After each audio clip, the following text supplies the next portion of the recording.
Hey there, hopefuls, and welcome back to another episode of the Hopeful Simplicity Podcast. I am Melissa, your host, and this is a space where we make organizing real, doable, and maybe even a little bit of fun. I'm here to guide you through the 3S method: simplify, sort, sustain, so you can create small space successes that add up to big wins. Today, we're going to work through that bathroom vanity. The heart of the morning rush. So many of us use it. This space, it has the drawers, it has the countertop, and it collects so much stuff. And unfortunately, we tend to use it daily. So when you have expired makeup, random samples, broken hair ties, used brushes, toothbrushes, all the things that result can end up being a cluttered and stressful mess. And it's a hot mess to start every day with. So by the end of this episode, the goal is you know how to simplify your vanity, simplify it down to what you'll actually use on the daily, organize it so everything has a home, and keep it that way. So let's just get started, right? Let's get started with why the vanity is overloaded. Why does it even collect clutter? Well, it's a flat surface. It's a flat surface, and too many of us know that any flat surface is just a magnet for clutter. Now, when you take this magnet and make it a space you use every day, and bonus, probably not just you, your whole home team, the family, the spouses, the partners, the kids, everybody, self included, it's a space that gets used every day. And then on top of that, it's a space that interacts with a lot of routines and products. You've got the makeup, you've got the hair that gets done, you get the teeth that gets brushed, you get the face that gets shaved, you get all the things that happen in this vanity area. So the vanity is not just a magnet because it may have a flat countertop space, and not just a space that gets used daily by more than just your hands, but it's a space that interacts every day with a lot of things. That all added up, hello overload, hello overwhelmed for one small space, hello pile of clutter and chaos. So maybe we just break it down just a little bit. Let's think about getting rid of some stuff. That is the first part of the 3S method: simplify, decluttering what does not serve your current self. Do we have expired skincare and makeup products? When you open that makeup case, does half of the crumbles fall out and end up in the sink? Or all over the vanity countertop? Or did it explode inside a drawer? Now you're like, well, interior of the drawer, I use the same beige color. Those expired things, when you open it up because you don't wear makeup often, it's got that, oh, what is that smell to it? That's an expired product, right? That's expired makeup. Maybe it's not just makeup. Maybe it's you've tried this Scarekin thing and that moisturizer thing, and you got this for the little kids, and this for the bigger kids, and this for the man, and this for the woman, and this for that. And now you have this pile of skincare treatments, just chilling, just taking up space, just stuff that now, oh, when did we buy this? Why does it have a weird crust on top of it? Does anybody even use it? Hello, more expired stuff that we can get rid of, right? These things are not serving us because they're busted, broken, expired, smell funny, aren't being used, crusted over, all the ick. And they're just taking up space. And it's not just on your vanity top. You've got the drawers or maybe the tiered things sitting on top of the sink space. That whole vanity area, the reach into area. Maybe you have a brush that more of the bristles have popped off than are left on the actual brush themselves. That's expired. If it's broken, busted, just has a weird smell, or doesn't get used, but is half open, but you don't know when it got opened, those are expired. Anything expired can go. Don't forget, when we're simplifying a space, we are decluttering expired, outgrown, and unused items. So maybe you have outgrown the little kid toothpaste because everybody uses the same mint stripe option. We just outgrew the little kid stuff. So why do you still have it? It is not a just in case thing. Nobody's going backwards to bubblegum toothpaste. It's gone. It's being unused. It's outgrown. And it's okay to outgrow those seasons. Maybe going back to the makeup, maybe you've shifted and you don't wear it that often. And it's just, you outgrew that need for it. You outgrew the I have to go to the office and look done up every day. So now it's just sitting here unused. A great sign for knowing if something is unused is if it's got that like layer of dust on top of it. So if you reach into your drawer of the vanity and that blush container has that slight dusty coated finger feeling to it, that means you're not using it. That is something that can be simplified out of the space. You can declutter that from your regular everyday life. Maybe you have too many things. Maybe you've got 3 or 4 people that live there and you said that person would like peppermint, this person would like spearmint, that person would like baking soda flavored, that person would like gum fruit flavored, and now you just have too many things sitting around. Simplify it. Pick one. And while we're talking about too many things, don't buy the bulk you don't need. Yes, I love the big box store. I do too. I mean, I love it. Heck, I love a great sale inside of a big box store. But I do not love 8 tubes of toothpaste that we may or may not get through this year or before they expire. Before that date on the container, and you're like, dang, I didn't even know that could expire. But you bought so many, now you have 12 bazillion duplicates sitting in the vanity space, just taking up your area, just cluttering up your space, just funking up your daily morning routines with all this extra stuff because it was right? Because it was a great deal, because it was on sale, because we use it, I might as well get it. I always think of that episode with Big Bang Theory where Sheldon goes shopping with Penny and he reminds her that her lady cycle comes every month. So why not just buy enough for your perceived decades? And I'm thinking, God, people probably mathematically do that with things that go on the vanity. I need this hair gel. I use hairspray. I like chapstick. I wear makeup. We brush our teeth. Thank you for brushing your teeth. But like, do we need that many all the time in our regular spaces? The answer's no. The answer's put it on the grocery list instead. If you're like, Melissa, what do I do if I get rid of all this stuff? You put it on the damn grocery list. You buy one, get one. Great. You put one in the linen closet or in the basket under the sink for your backup, and then you shop from your backup space. You don't get 12 just because you use one every month. Because at this point in time, if we're living our organized life, right? Goals, work with me here. If we're working on living our organized and hopeful life, that means we are loving our spaces.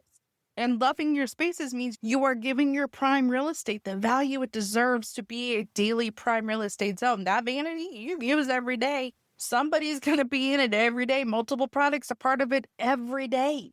So you have to love your vanity space, your prime real estate space enough not to let that great sale or that bargain buy be of higher value than the space that you love.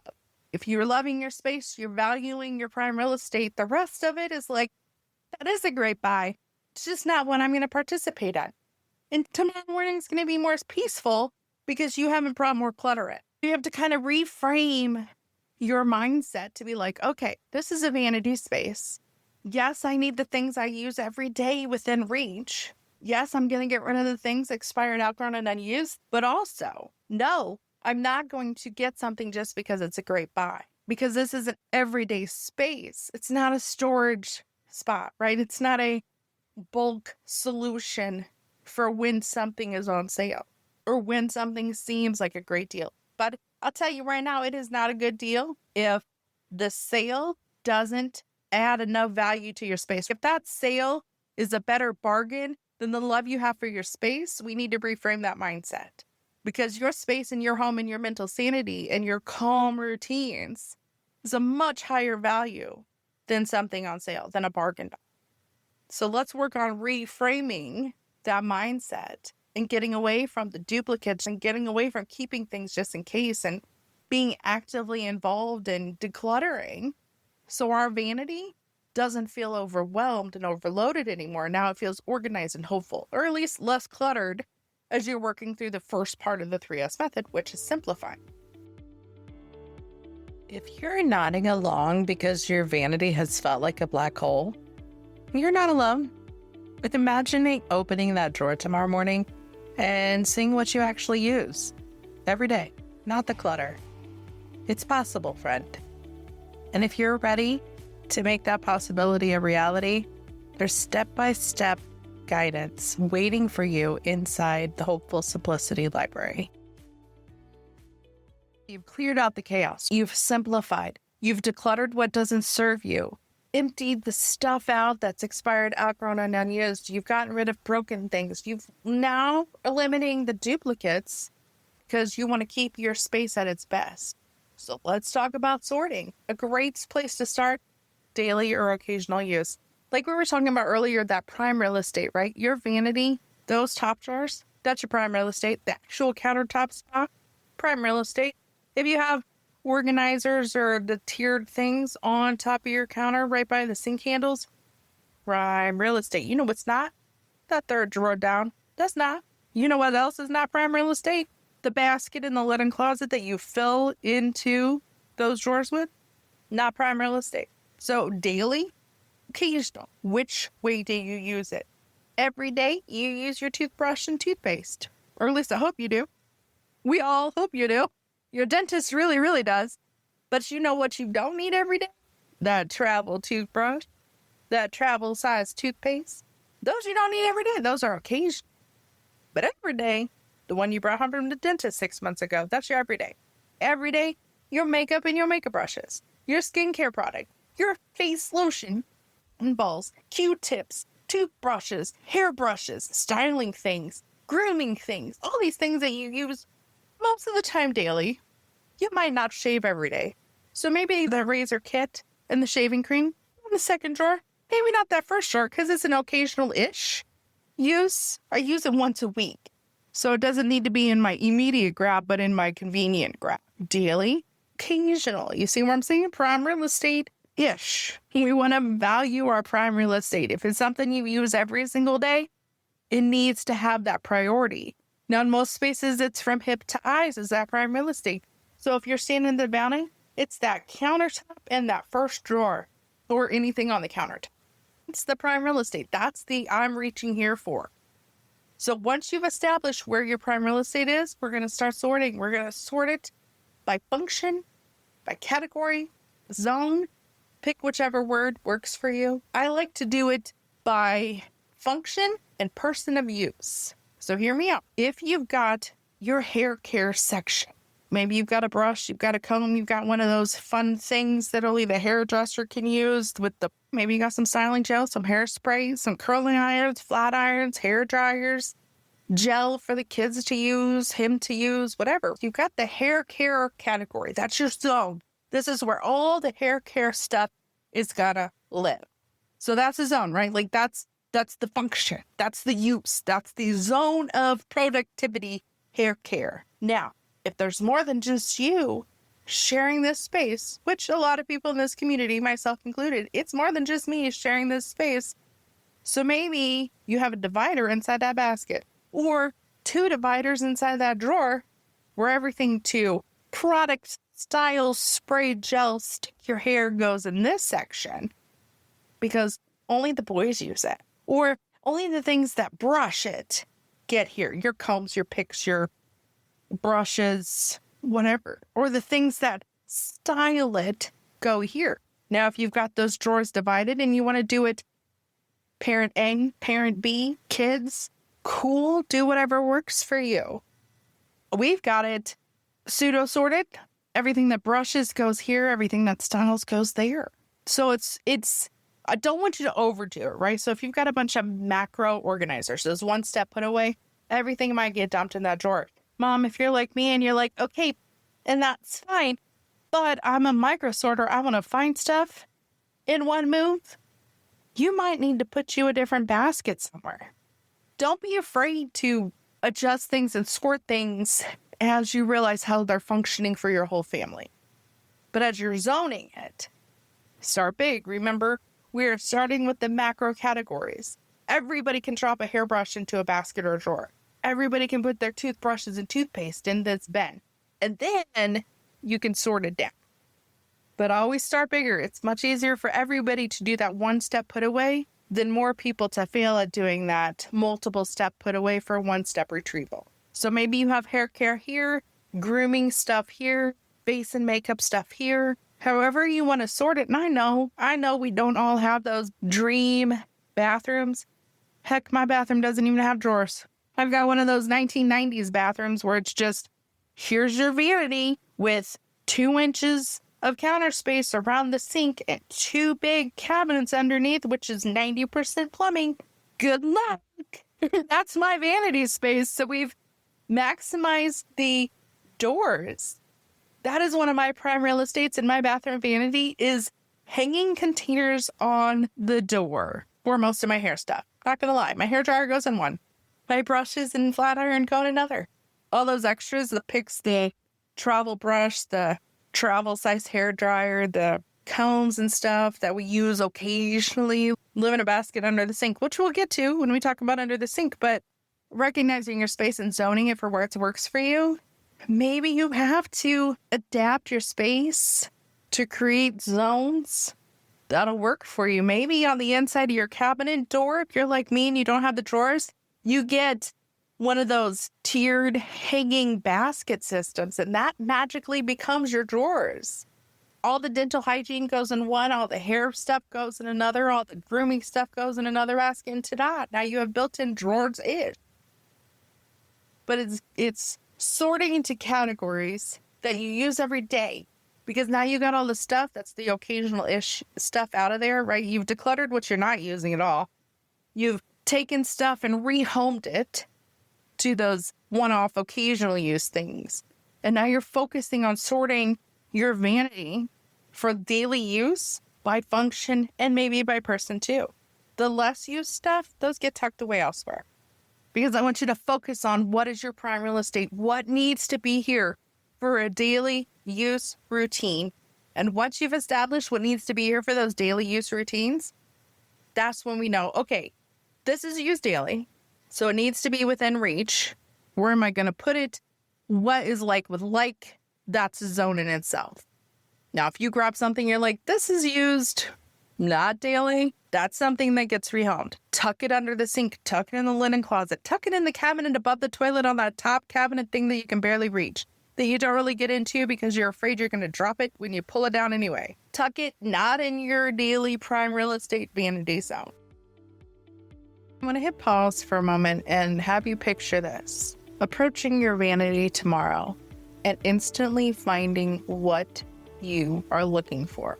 What's one section that you could clear off right now to make that happen?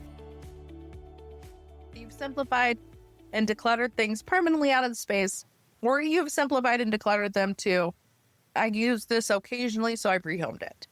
Now you've sorted like with like, zones, functionality, hello, loving my prime real estate and my daily use of success. And sometimes you're like super duper loving because now all my stuff's by itself. Once I got all that crap off the countertop, it really opened up a space for one of those small acrylic drawers for my makeup stuff to go in. Or once you got all that crap off the countertop, you really opened a space for 3 cups for dental floss, toothbrushes, and toothpaste to go in. Once you declutter and you realize how much space you actually may have, or you can adapt to work with, and then you've sorted it for your success, what comes next, friend? That's right, we are sustaining it. It is the third part of the 3S method, and it is an essential part. Because too often we think, well, I've decluttered, how come my house isn't great? Well, I put everything like with like. 6 months went by. Okay. Did you get rid of the stuff that expired since before then? Are the systems actually working for you? That sustaining step is part of the 3S method, so we keep it that way. So we stay organized. We didn't just get organized. We're staying organized. This is long-term, real-life organizing solutions. This isn't a high five, you did it for today, move on. This is a lifestyle. This is what we're doing. This is going to carry our real-life existence through less stress and calm on the daily. Okay, maybe not on the daily because life, right? But a little less crazy because now you don't have to deal with a bunch of crap and clutter. Now you don't have to search for stuff because you've sorted and organized it. Now you just have to keep it that way. You have to sustain an organized life. And how do we do that? We do that by having habits and routines in place. And we do those habits and routines on a daily, weekly, monthly, quarterly, and yearly basis. So maybe every day, the toothpaste gets capped and put back in the drawer and the vanity gets a good little wipe down. Just get rid of the damn water spots. Get that toothpaste glob out of the sink. Put your dental floss into the trash bin. Just daily, just those daily things. These may be pet peeves of mine if you couldn't tell from the exaggerated moment just then. These are things. I have a rag that lives with my hair dryer because water spots. Because we have this awkwardly muted gray color vanity and water spots. I'm just going to leave it there. I feel like our kid in the episode there, and a lot of you would be like, oh, water spots, am I right? Or toothpick flops? Or how about when they shaved? Anyway, so we're gonna go on past all the little hairs that drive us crazy. That's a daily habit. What is something that you're like, what can I spend 5 minutes doing today that'll make me less ugh in the morning?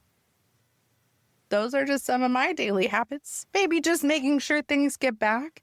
All the things that were left out on the vanity during the morning rush. Just your 5-minute pickup at night can just be putting things back where they go. The hairbrushes go back in the bin. The makeup goes back in the drawer. The grooming kits go back in the bag.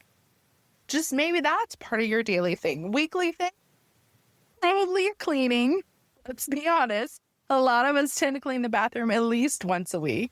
So maybe a good clean of the sink, and pick the containers up, clean them off, right? Clean under the soap container, clean out the toothbrush cup, swap out the rinse your mouth cups.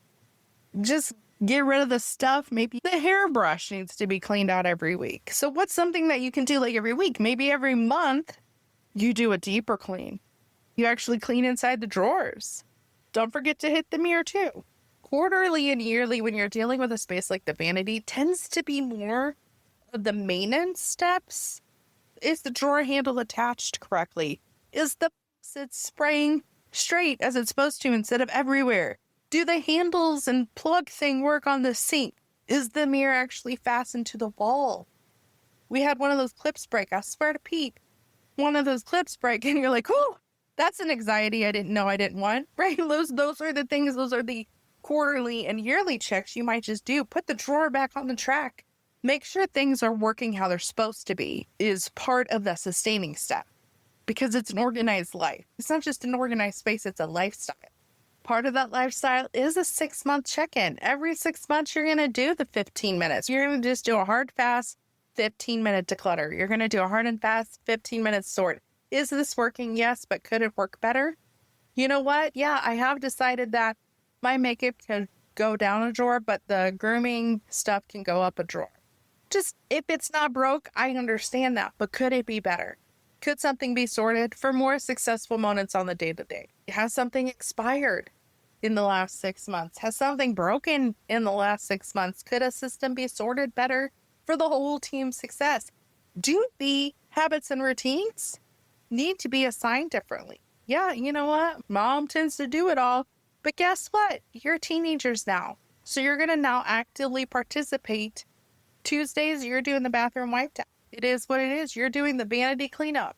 Congratulations. This is now your task, because this is an organized lifestyle and we all share this space. So you're going to do it, or everybody's responsible for, once you're done with it, put it back.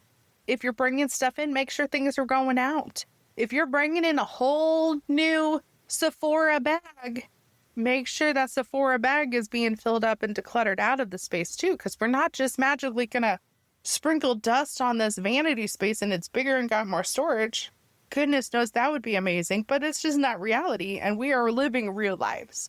We are doing organizing for real women, right? We're not fairy dusting and hope here. We're just making these more successful. So making sure that the cluttering happens, the 1 in, 1 out rule happens. 6 months check-ins, decluttering consistently.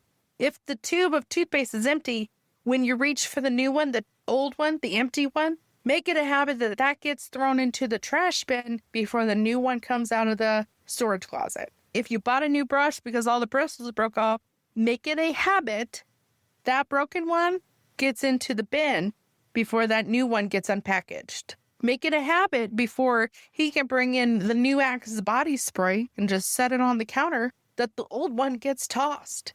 Those are part of the sustaining step of staying organized. You've worked super hard. You've done the hard parts of decluttering.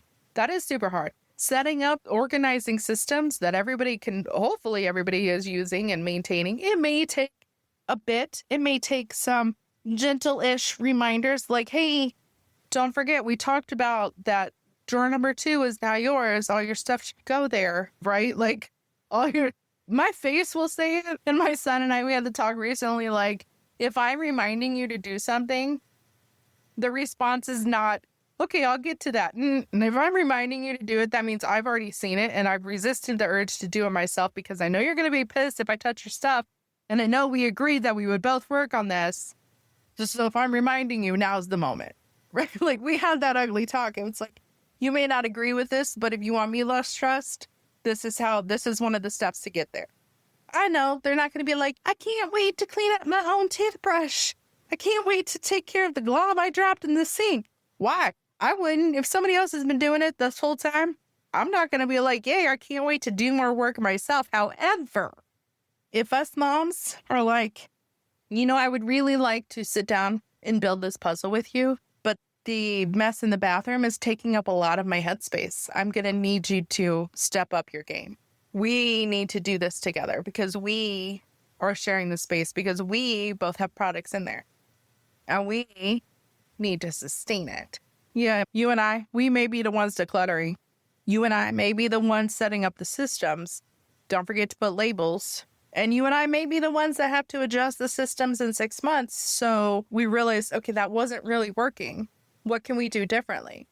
Did you put too many steps for a put away out of the gate? Right? Did you put a container inside the container for somebody to reach Q-tips? So now the box just ended up living on the vanity sink.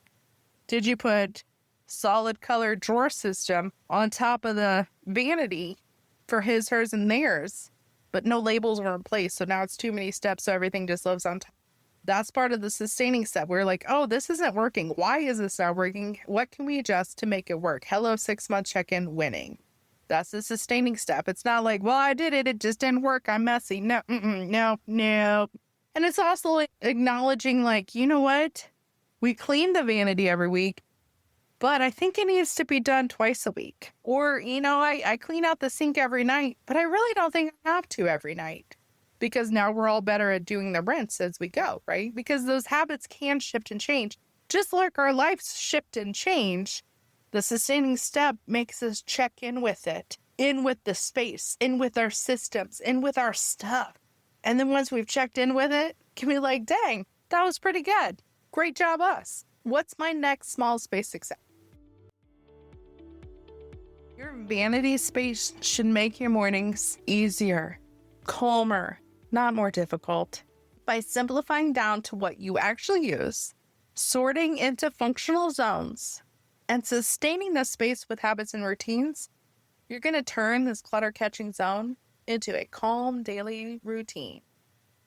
Next episode, we're going to bump it up just a little bit and talk medicine cabinet. We're going to talk about simplifying, sorting, sustaining, all the things. Get rid of those extra products. Get rid of the expired things.